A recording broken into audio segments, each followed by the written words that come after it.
নমস্কার বন্ধুরা, kitchen of জলিতে আপনাদের সকলকে স্বাগত। আজকে চলে এসেছি আপনাদের কাছে সামান্য একটি রান্না নিয়ে। পুঁই শাক, আলু, টমেটো দিয়ে চিংড়ি মাছ। এই যে দেখুন, আমি রান্না করেছি। আমি পুঁই শাকটা ভাপিয়ে ফেলে নিয়েছি, কেননা পুঁই শাকে অনেকের গ্যাস হয়। তারপরে আলুটা কালো জিরে ফোড়ন দিয়ে আলুটা ভেজে নিয়েছি। আলুর ভেতরে চিংড়ি মাছটাও ভেজে নিয়েছি। আলুটা একটু সেদ্ধ হয়ে গেলে একটা টমেটো কেটে দিয়ে দিয়েছি। টমেটোটাও বেশ গলে গেছে। তারপরে আমি সেদ্ধ করা পুঁই শাকটা দিয়ে দিয়েছি। পুঁই শাক হয়ে গেছে, আপনাদেরকেও দেখালাম। এখানে ভাত হচ্ছে হাঁড়িতে, ভাত হচ্ছে আমাদের। আর এই যে দেখছেন রান্না হচ্ছে,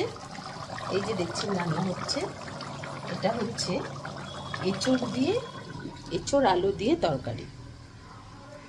এঁচোড়টা ভাপিয়ে ফেলে নিয়েছি। তারপর আলুটা বড় বড় করে কেটে আলু ভেজে, পেঁয়াজ ভেজে, আদা রসুন বাটা দিয়ে, গরম মশলা ফোড়ন দিয়ে পেঁয়াজটা ভেজে নিয়েছি। তার মধ্যে আলুটা দিয়ে দিয়েছি। এই ভাজা হয়ে গেছে। আমি এঁচোড়টাও একটু ভেজে নিয়েছি। তার মধ্যে মশলা দিয়ে কষিয়ে একটু নুন দিয়ে মিষ্টি একটু মিষ্টি দিয়েছি। দেখতেই পাচ্ছি রান্না হচ্ছে, ফুটছে। এরপরে আমি দেব হচ্ছে, নাবানোর সময় নাবিয়ে একটু ঘি দিয়ে দেব। এটাই রান্না, আজকের আমার রান্না। আপনাদের সকলের ভালো লাগলে আপনারা সাবস্ক্রাইব করবেন। ভুল হলে কমেন্টে লিখবেন কি করে কি করতে হয়। সবাই ভিডিও করে, আমি তো করি না। আমি এই নতুন শুরু করেছি, সবাইকে দেখে আমার ভালো লাগছে। আমিও সবাইকে লাইক দিচ্ছি, কমেন্ট করছি। আপনাদেরও ভালো লেগে থাকলে আমাকে একটি করে লাইক দেবেন, কমেন্টে লিখবেন। ঠিক ভুল হলে আপনারা দেখবেন, লিখে দেবেন কি করলে কি করতে হয়।